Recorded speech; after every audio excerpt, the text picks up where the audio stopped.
आप जो है आप डेली लाइफ में क्या जो होते हैं केमिकल रिएक्शंस होते हैं, आपने उसको देखा।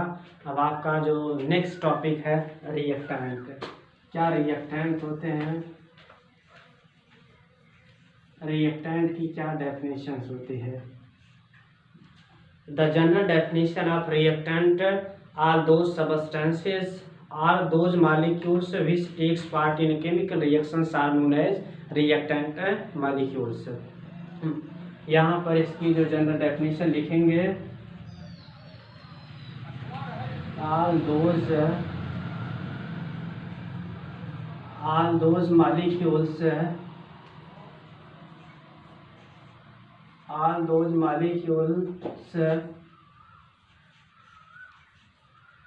which takes part in chemical reaction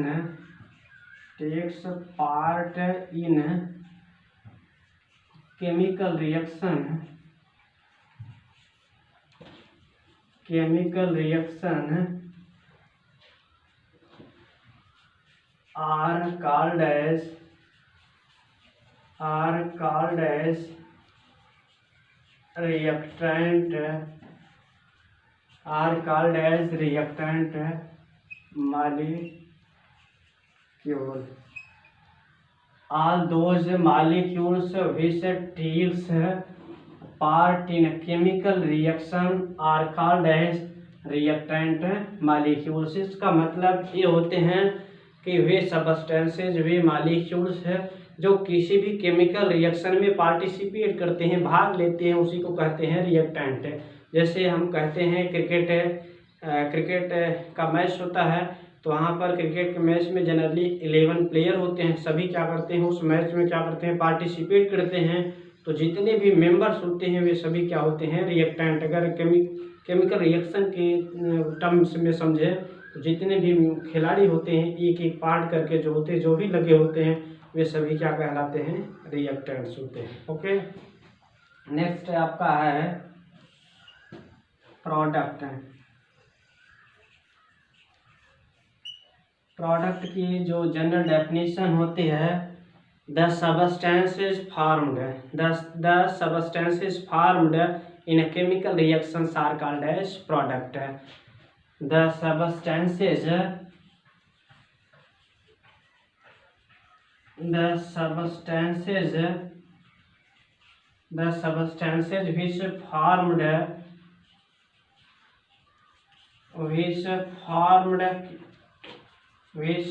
formed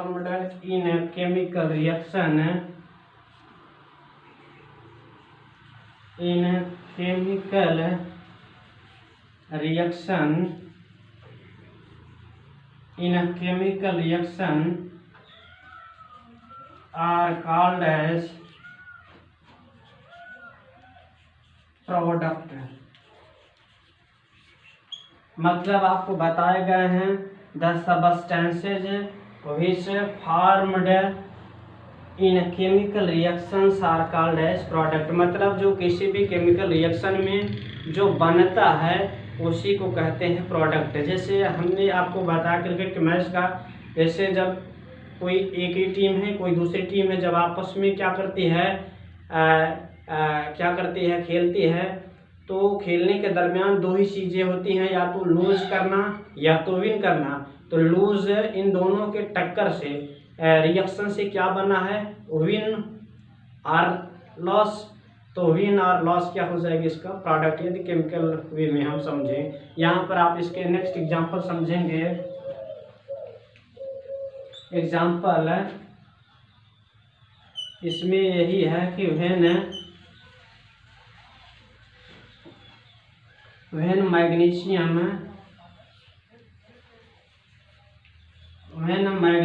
रिबोन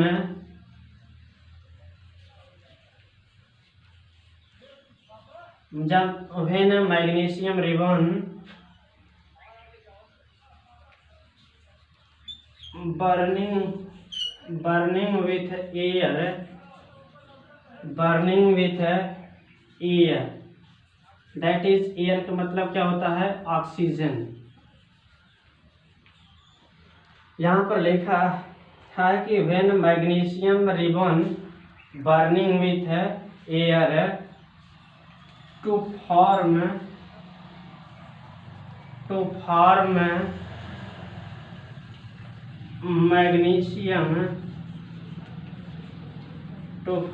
magnesium oxide. इसका मतलब ये है कि जब मैग्नीशियम रिबन जलता है किसके साथ, ऑक्सीजन के साथ, या यूँ कहें एयर में जलता है तो मैग्नीशियम ऑक्साइड बनता है। इसका मीन्स ये हुआ कि मैग्नीशियम और एयर कहें या ऑक्सीजन, जब ये दोनों मिल करके जलते हैं, जब ये दोनों मिलते हैं, मिलकर जलते हैं, तब क्या बनता है, मैग्नीशियम ऑक्साइड। कौन कौन मिलते हैं, मैग्नीशियम मिलता है और ऑक्सीजन, तब आपका फॉर्म करता है मैग्नीशियम ऑक्साइड। इसका मतलब मैग्नीशियम और ऑक्सीजन के कारण बन रहा है मैग्नीशियम ऑक्साइड, इसलिए मैग्नीशियम और ऑक्सीजन जो होता है वह आपका रिएक्टेंट मॉलिक्यूल्स होगा, जबकि जो मैग्नीशियम ऑक्साइड होगा, जो मैग्नीशियम ऑक्साइड होता है वह क्या हो जाएगा, प्रोडक्ट। इसका मतलब मैग्नीशियम और ऑक्सीजन जो होगा रिएक्टेंट मॉलिक्यूल्स होंगे और मैग्नीशियम ऑक्साइड क्या हो जाएंगे, प्रोडक्ट मॉलिक्यूल्स हो जाएंगे। वो था रिएक्टेंट और क्या हो जाएगा, प्रोडक्ट्स। नेक्स्ट आपका टॉपिक है केमिकल इक्वेशन। केमिकल इक्वेशन से क्या होते हैं,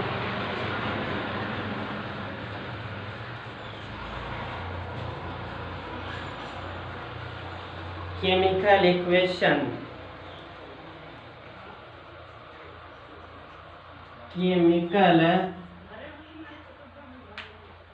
chemical equation,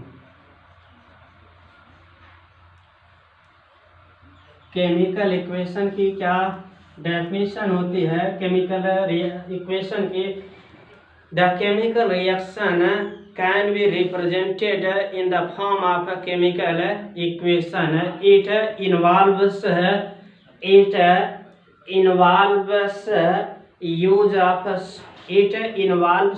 of symbol of reactant and product molecules, and its state is its physical state also mentioned। इसका मतलब देखिएगा, the chemical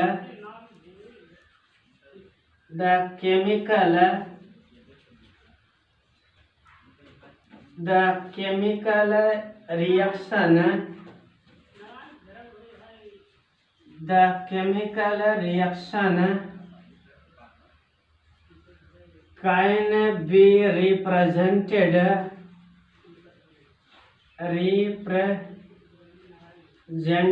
can be represented by chemical equation।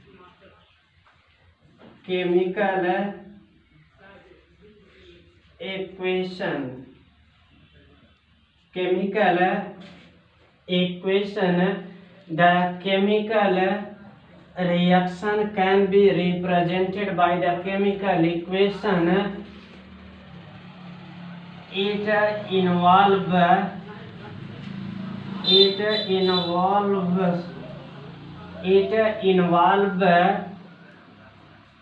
the symbol of reactant and product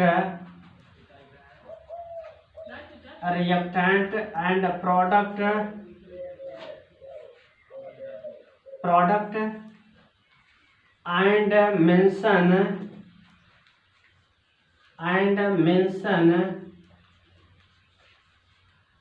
its physical state।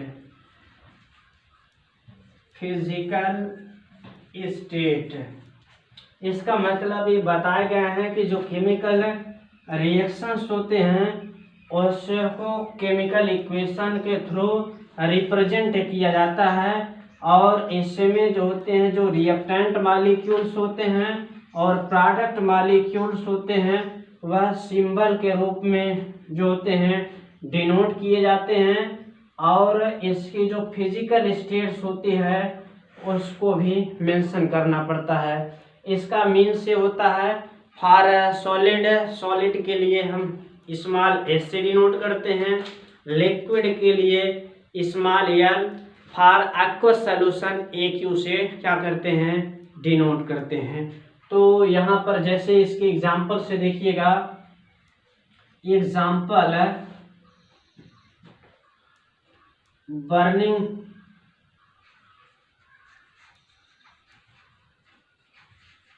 Burning of magnesium,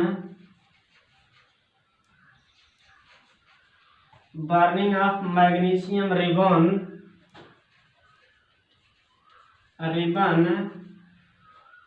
with oxygen और air bracket में oxygen.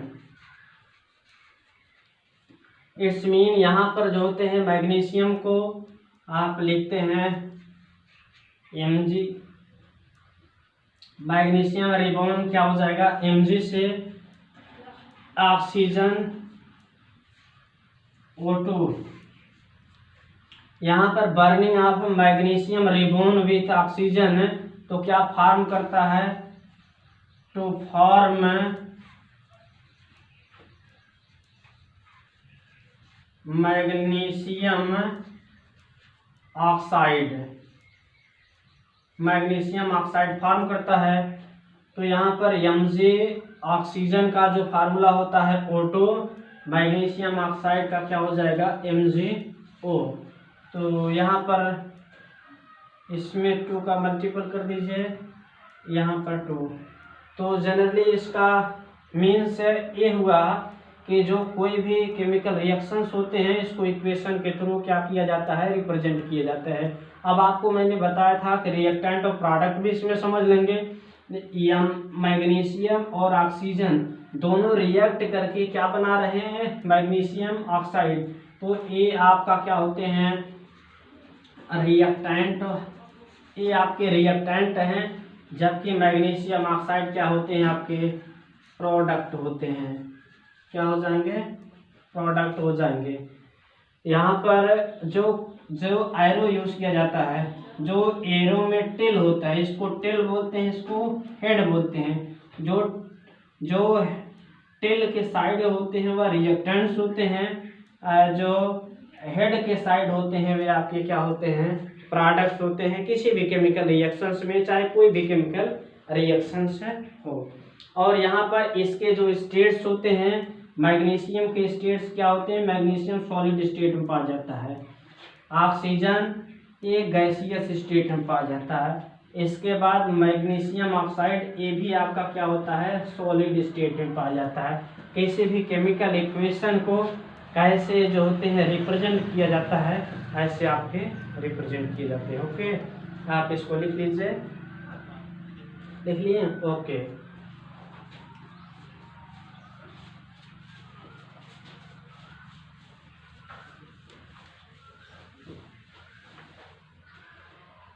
Next आपका जो है aqueous solution.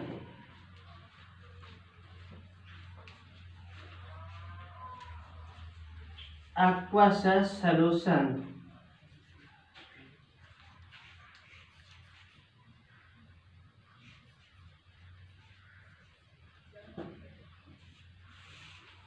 A solution is said to be aqueous solutions. A solution is said to be aqueous solution if a solvent is a water. मतलब आपको ये बताए गए हैं कोई भी सॉल्यूशंस होते हैं उसको aqueous solution तभी कहते हैं जब उसमें जो सॉल्वेंट्स होते हैं वह क्या होते हैं, वाटर्स होते हैं।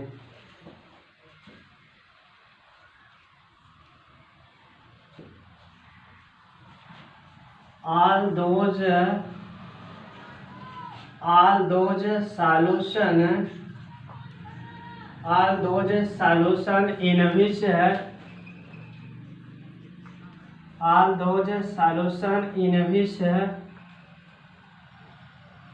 water is a solvent,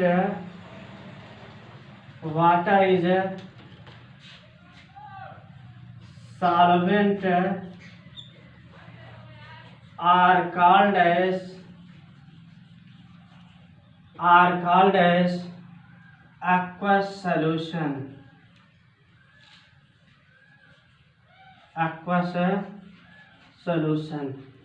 यहाँ पर इसमें बताए गए हैं कि वही ऐसा सॉल्यूशन जिसमें जो सॉल्वेंट्स होते हैं, वाटर होते हैं, उसी का एक्वस सॉल्यूशन कहते हैं। फॉर एग्जांपल, जैसे सपोज दैट ये आपका बीकर है, इसमें क्या बोलते हैं, इतना आपका जो है वाटर जनरली डाला गया है H2O मॉलिक्यूल से। इसमें जो है स्मॉल अमाउंट NaCl डिजॉल्व कर दिया जाए तो आपका क्या बनेगा, एक सॉल्यूशंस बनेगा। तो इसमें H2O मॉलिक्यूल से क्या कर रहा है, H2O मॉलिक्यूल सॉल्वेंट की तरह बिहेव कर रहा है, सॉल्वेंट। और जो होते हैं NaCl जो होते हैं वो आपके क्या होते हैं, सॉल्यूट। या आप ऐसे भी समझ सकते हैं कि जिसकी अमाउंट ज़्यादा होता है वह सॉल्वेंट होता है, जिसका अमाउंट लेस होता है वो क्या कहते हैं, सॉल्यूट कहते हैं। हमारे कहने का मीन्स ये है कि इसको लिखा जाएगा NaCl क्या होगा, वह एक्वस। जैसे NaCl एक्वस लिखा जाएगा तो इसका मतलब क्या होता है, NaCl एक्वस कि जो एक्यूक एक्वस है, एक्वस का मीन वाटर मॉलिक्यूल्स जो होते हैं इसमें सॉल्वेंट की तरह बिहेव करते हैं, इसका मीन से होता है। जैसे सपोज दैट एल्कोहल मॉलिक्यूल्स हैं, C2H5OH हैं, उसमें आप जो होते हैं मिल्क डाल दीजिए तो आप जो सपोज दैट यदि आपके सॉल्यूशन बन भी जाते हैं, सॉल्यूशन बन गए लेकिन उसमें एक जो है एल्कोहल क्या हो जाएगा, सॉल्वेंट हो जाएगा, जबकि जो मिल्क होगा वह सॉल्यूट हो जाएगा। लेकिन बताए गए हैं जिसमें केवल सॉल्वेंट वाटर होते हैं उसी को क्या कहते हैं, एक्वस सॉल्यूशन। समझ गए होंगे।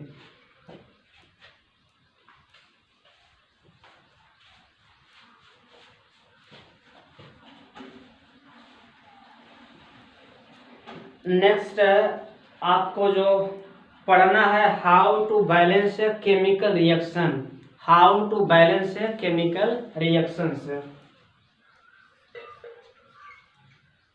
How to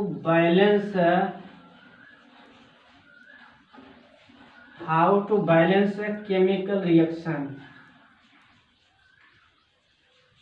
chemical reaction.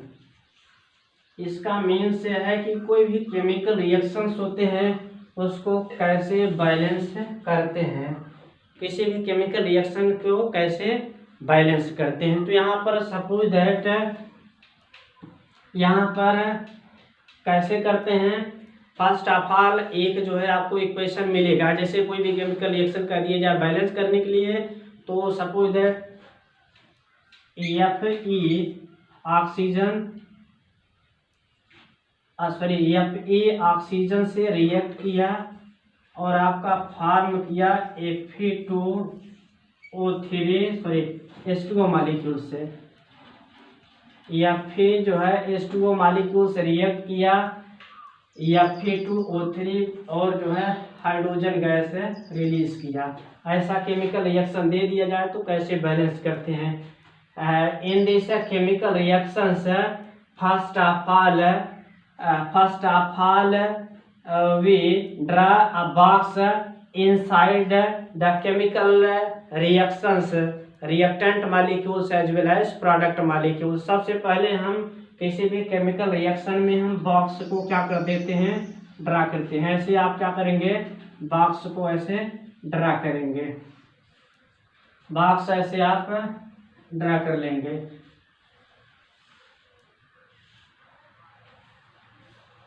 Box draw करते हैं। अब आप कहेंगे बॉक्स क्यों ड्रा करते हैं, बॉक्स इसलिए ड्रा करते हैं जिससे कि उसमें कोई भी जो भी कंपाउंड्स लिखे गए हैं, reactant molecules as well as product molecule, उसमें भी कोई भी इंटरफेयर ना किया जा सके। यहाँ पर ये तो फर्स्ट प्रोसेस था। सेकंड प्रोसेस था कि list the number of reactant and product atoms are present. किसी भी केमिकल रिएक्शन में कितने आपके रिएक्टेंट एटम है, कितने प्रोडक्ट एटम है, उसको क्या करते हैं, इसको लिस्ट बनाते हैं। तो लिस्ट इसका बनाएंगे, यहाँ पर आप लिखते हैं एलिमेंट, इसके बाद आप लिखते हैं रिएक्टेंट, इसके बाद आप लिखते हैं प्रोडक्ट। यहाँ पर कितने एलिमेंट्स से यूज हुए हैं, आयरन एलिमेंट्स है, हाइड्रोजन एलिमेंट्स है, ऑक्सीजन। इसका मतलब आप ऐसे लिख देंगे FeH, इसके बाद क्या है, ऑक्सीजन है। रिएक्टेंट में क्या क्या, कितने रिएक्टेंट में कितने रिएक्टेंट एटम है, Fe के कितने रिएक्टेंट एटम है, 1 है। तो आप इसके सामने ऐसे लिखिए। हाइड्रोजन में कितने रिएक्टेंट एटम हैं, 2 है, तो आप यहाँ 2 लिखिए। इसके बाद ऑक्सीजन में कितने हैं, 1 है, तो आप ऐसे 1 लिखिए। इसके बाद आयरन, यहाँ पर आयरन में सॉरी केमिकल रिएक्शन सही नहीं है, Fe3O4 है, सॉरी Fe3O4 है। यहाँ पर प्रोडक्ट में आयरन कितना एटम है, 3 है, तो यहाँ पर आप 3 ऐसे लिखते हैं। ऑक्सीजन कितने, हाइड्रोजन कितने एटम है, 2 एटम है, तो यहाँ पर आप जो है 2 एटम लिखिए। इसके बाद ऑक्सीजन कितने एटम है, यहाँ पर 4 है, तो आप ऐसे क्या करेंगे, 4 लिखेंगे। जब 4 लिख दिए तो यहाँ पर जो है कोई भी केमिकल रिएक्शन बैलेंस तभी कहलाएगा जब इसके जो होते हैं रिएक्टेंट एटम और प्रोडक्ट एटम आपस में क्या होते हैं, इक्वल होते हैं। तो यहाँ पर यदि यहाँ पर 3 है, यहाँ पर रिएक्टेंट में 1 है, 1 में कितने का मल्टीपल कर दिया जाए कि ये दोनों इक्वल हो जाए, तो यहाँ पर इसमें 3 का मल्टीपल करेंगे। इसका मतलब जो होता है एक रिएक्टेंट Fe था, इसमें जब 3 मल्टीपल कर देंगे तो 3 रिएक्टेंट Fe हो जाएगा। तो इसका मतलब यहाँ पर आप ऐसे 3 का मल्टीपल करेंगे। यहाँ पर देख रहे हैं A इक्वल हो गया और A। अब यहाँ पर देख रहे हैं रिएक्टेंट और प्रोडक्ट एटम हाइड्रोजन का सेम है, इसलिए इसमें कोई इंटरफेयर नहीं करते हैं। इसके बाद यहाँ पर ऑक्सीजन, रिएक्टेंट मॉलिक्यूल्स में ऑक्सीजन एटम 1 है, जबकि जो प्रोडक्ट मॉलिक्यूल्स में 4 है। तो फर्स्ट ऑफ ऑल हम रिएक्टेंट में क्या करते हैं, 4 का मल्टीपल कर देते हैं। तो यहाँ पर क्या हो जाएगा, 4 ऑक्सीजन रिएक्टेंट में हो जाएगा, 4 ही जो है प्रोडक्ट में हो जाएगा।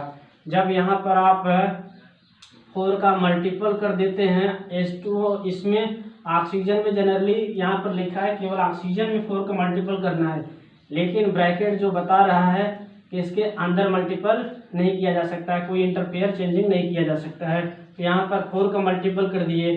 जब ऑक्सीजन में 4 का मल्टीपल हो गया, इसमें हाइड्रोजन में भी 4 का मल्टीपल हो गया, इसका मतलब यहाँ पर भी 4 का मल्टीपल करना पड़ेगा और यहाँ पर भी 4 का मल्टीपल।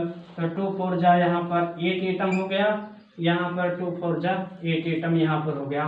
तो यहाँ पर क्या करते हैं, यहाँ पर राइट है प्रोडक्ट में क्या है 2 एटम था, यहाँ पर 4 का मल्टीपल करना है, तो इसका मतलब यहाँ पर 4 लिख देते हैं।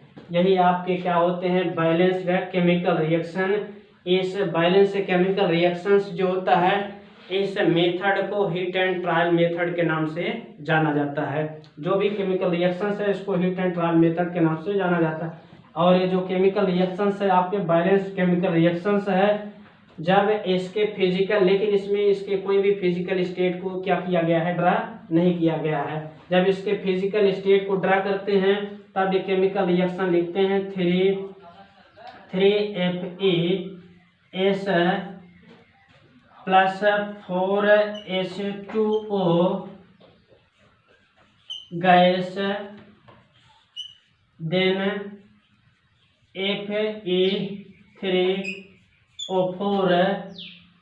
Fe3O4 गैसेस, सॉरी सॉलिड, और आपके क्या होते हैं, हाइड्रोजन एक प्रकार की गैस होती है। यही आपके बैलेंस्ड केमिकल रिएक्शंस होते हैं।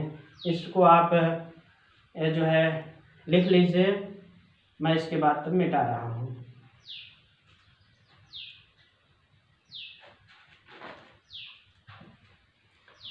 लिख लिए।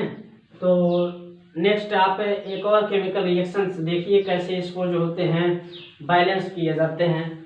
जैसे देखिए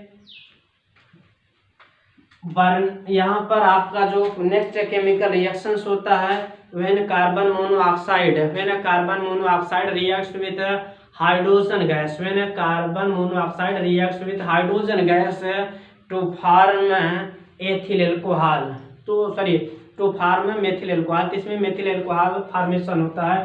सपोज करें CO प्लस H2, यहाँ पर ए जनरली होता है 300 ATM प्रेशर पर ये पॉसिबल होता है। इसमें जो फॉर्म होता है CH3OH मेथिल एल्कोहल। तो फर्स्ट ऑफ ऑल बताए गए हैं हीट एंड ट्रायल मेथड के द्वारा किसी भी केमिकल रिएक्शन को बैलेंस करने के लिए, किसी भी केमिकल रिएक्शन को बैलेंस करने के लिए हम क्या करते हैं, यहाँ पर फर्स्ट ऑफ ऑल लिस्ट बनाते हैं। यहाँ पर पहले ब्रैकेट बना देते हैं। ब्रैकेट बनाने के बाद हम जो होते हैं रिएक्टेंट और प्रोडक्ट के क्या बोलते हैं मालिक एटम का लिस्ट बनाते हैं। यहाँ पर आप लिखते हैं ऐसे